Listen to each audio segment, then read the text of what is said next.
வாழ்க வையகம், வாழ்க வையகம், வாழ்க வளமுடன். குரு வாழ்க, குருவே துணை. மணவளக்கலை உறவுகளுக்கு கோபாலின் வணக்கங்களும் வாழ்த்துக்களும். அருட்தந்தை வேதாத்ரி மகரிஷியின் மணவளக்கலை பற்றி தினமும் சிந்தித்துக் கொண்டிருக்கின்றோம். இன்றைக்கு உணவு வகை பற்றி சிந்திப்போம். 3 விதமான உணவு வகைகள் இருக்கிறது. ரஜோ உணவு, தாமச உணவு, சாத்வீக உணவு. ரஜோ உணவு என்பது அனைவருக்கும் தெரிந்த ஒன்றுதான்.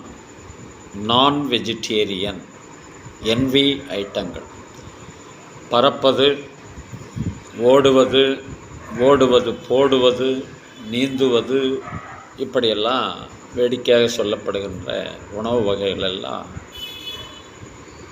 ரஜோ உணவில் இணைத்திருக்கிறார்கள்.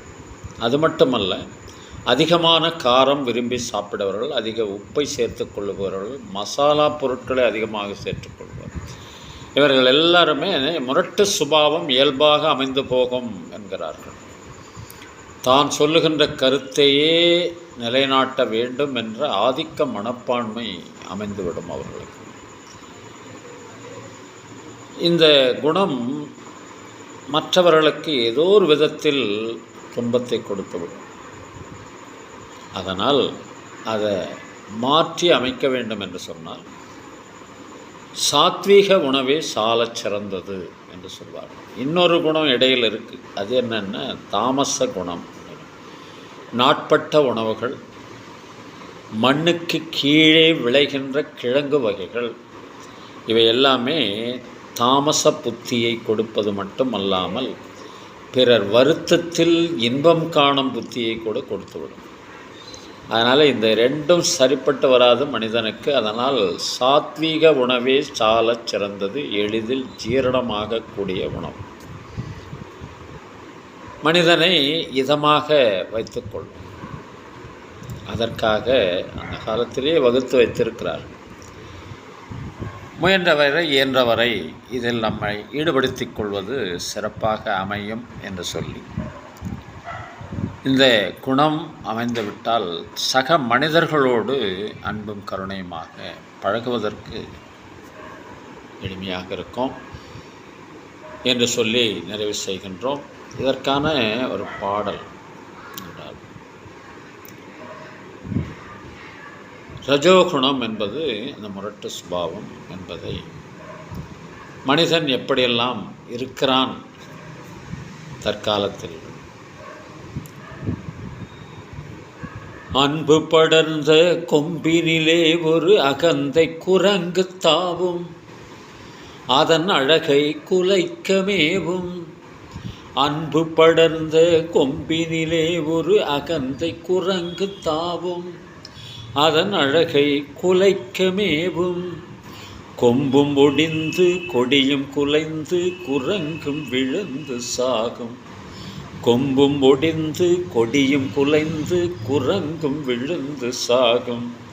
சிலர் குணமும் இது போல் குறுகி போகும் கிறுக்கு உலகமடா. தம்பி தெரிந்து நடந்து கொள்ளடா, இதயம் தெரிந்த மருந்து சொல்லடா. இருக்கும் அறிவை மடமை மூடிய இருட்டு உலகமடா. வாழ்வில் எந்த நேரமும் சண்டை ஓயாத முரட்டு உலகமடா. தம்பி தெரிந்து நடந்து கொள்ளடா, இதயம் தெரிந்த மருந்து சொல்லடா. பட்டுக்கோட்டை கல்யாண சுந்தரம் எழுதிய இந்த பாடலில் இதயம் திருந்த மருந்து அவர் காலத்தில் இல்லை, ஆனால் வேதாத்திரி மகரிஷி காலத்தில் 1958 முதல் இந்த மருந்து சமுதாய மக்களிடையே கொடுக்கப்பட்டிருக்கிறது.